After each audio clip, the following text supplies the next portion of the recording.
Hi, I'm Chad with Move for Guitar. This lesson is from our series Music Theory for Guitar.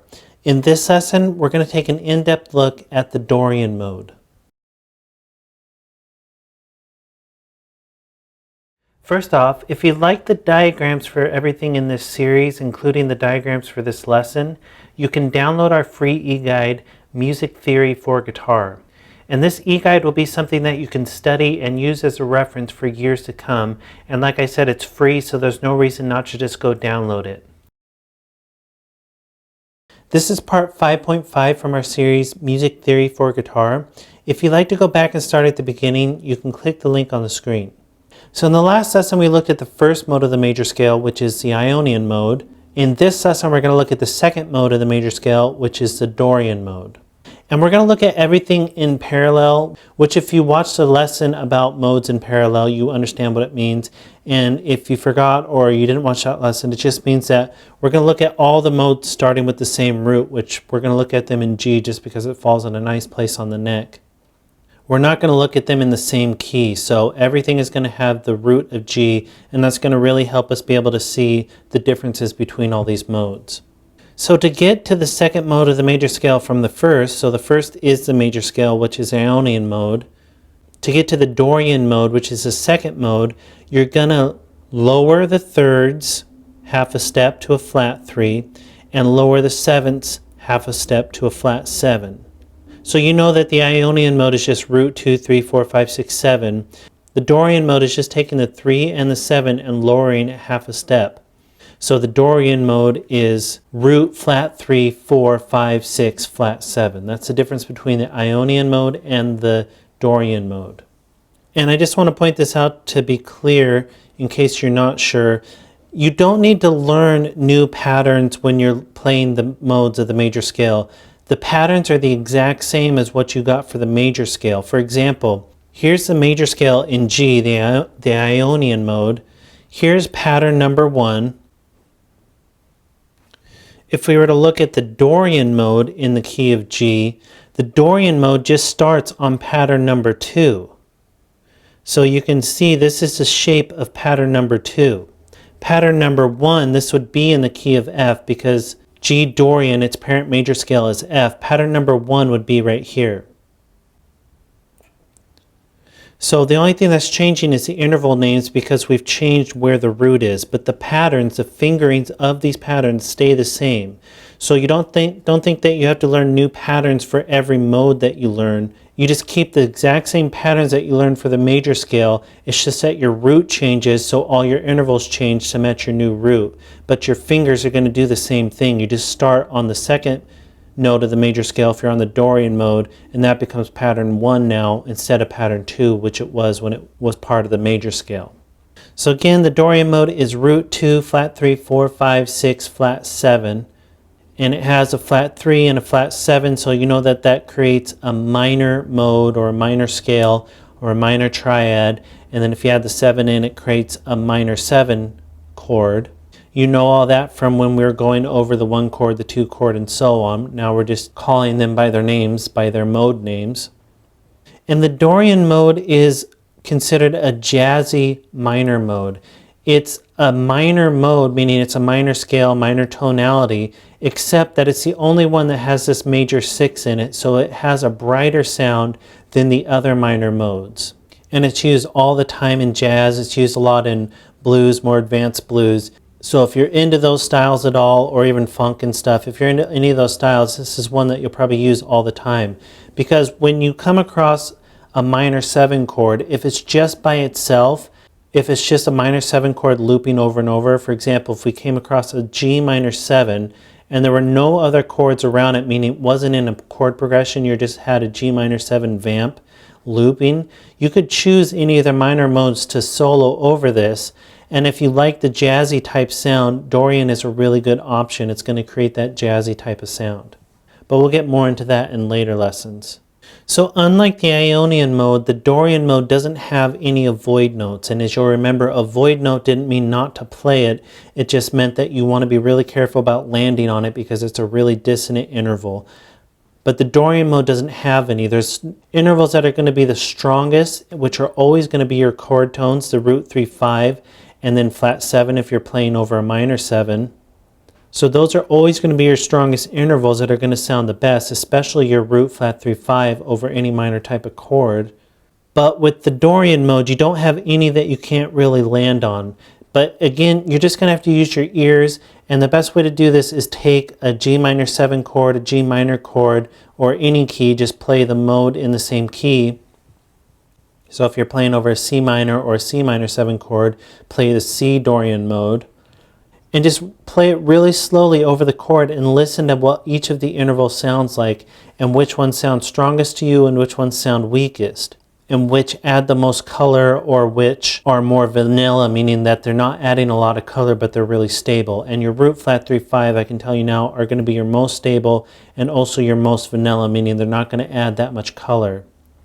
And with the Dorian mode, your biggest color tone is your 6th or your 13th, the same thing, because it's the only mode, like I said, that has a minor triad and a major 6th in it. The other minor modes don't have that, so it's a brighter sound. So this 6 really creates the sound of the Dorian mode. So if you're wanting to create the Dorian mode sound, you really emphasize this 6, which is the same as the 13th. So again, just take jam tracks or create loops or make your own jam tracks or find them online and just play the Dorian mode slowly over those chords. Start with the minor chord and then a minor 7th chord and then any of the 2 chords that we went over in the previous lessons. And just really listen to how each interval sounds.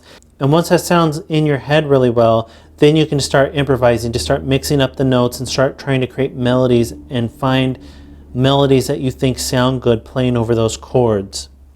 And that's just the basis of improvising or soloing. You're trying to create melodies, you're trying to create something that sounds good over those chords without just running the scale up and down.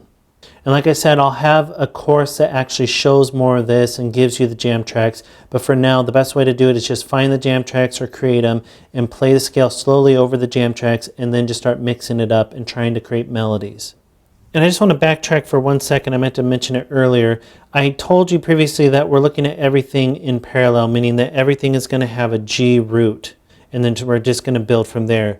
And just to make 100% sure that you're clear as to why you end up with the intervals of root flat 3, 4, 5, 6, flat 7 when you create the Dorian mode, that's because if you're looking at the major scale, the Dorian mode is built on the 2nd note of the major scale. Now we're in a different key. This is a key of G major, which is G major scale. So the Dorian mode created out of the G major would be A Dorian. So if this became my new root, this would become my 2nd, this would become my flat 3, this would become my 4, this would become my 5, this would become my flat 7, or my 6, sorry. This would become my flat 7, and this would be root again. And so all these intervals are just relating to the new root if I made the 2nd note of the major scale the root. So that's how you end up with these intervals. I just want to make sure you're really clear about that everything is just relating back to the new root. So when you're looking at it in parallel, that's how you come up with these intervals. But if you've come this far, I'm sure you realize that by now, but I just want to make sure you're 100% clear on that. Then if we look at this chart again, we have the Dorian mode added now. The formula is root 2, flat 3, 4, 5, 6, flat 7. As you can see, the only difference between the Ionian mode and the Dorian are the 3s and the 7s. So the 3 is flatted half a step, the 7 is flatted half a step, which of course gives you a minor triad, minor 7 chord because you have root, flat 3, 5, flat 7. No avoid note, so there's no note that's going to sound bad if you land on it and rest. The parent major scale I mentioned with the Ionian mode was a little confusing because the Ionian mode just is the major scale. But with the Dorian mode, the parent major scale out of the intervals of the Dorian mode is a flat 7. So what that means is if you're looking at this scale, 1, 2, flat 3, 4, 5, 6, flat 7, this is the parent major scale note. So in the key of G, these notes would end up being G, A, B flat, C, D, E, F, and then back to G. Those are the notes of the G Dorian scale. F is your parent major scale. And that's because Dorian is the second note of the major scale, starts on the second note. If our major scale would start right here, we'd end up with our whole step, half step, and so on. So that's what I mean when I say flat 7 is the parent major scale. And then the unique character of the Dorian mode is that it's a minor mode, minor triad, minor 7 chord with a major 6 or a major 13th. It's the only minor mode that has that. So it has a brighter sound than any of the other minor modes, and it's considered to be a jazzy minor sound because it's used so much in jazz.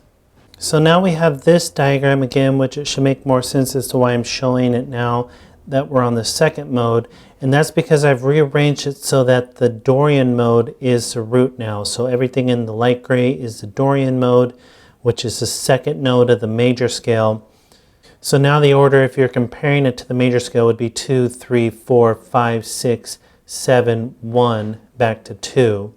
Although this 2 really becomes your new 1, but I just kept it with the original Roman numerals to keep it easy to visualize this. So if we were looking at G Dorian, it'd be right here, which is what we've been going over. Your notes would be G, A, B flat, C, D, E, F, G. F is your parent major scale, which is the flat 7 interval. So all the parent major scales will be in the tan.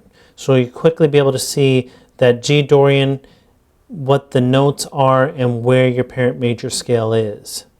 And then these steps rearrange as well. So now it's whole step, half step, whole step, whole step, whole step, half step, whole step. And that's because if you were starting on the major scale, it would really be whole step, half step, whole step, half step. You know, your formula for building the major scale, but now we've rearranged it to start on the Dorian mode. So it's just rearranging everything. And just like we did when we were looking at relative minor, it's just the exact same concept. So that's the Dorian mode, the second mode of the major scale. Go ahead and move on to the next lesson where we're going to talk about the third mode of the major scale, the Phrygian mode. And be sure to download the e-guide. All these diagrams are in there. And be sure to subscribe because we had at least one new lesson every day.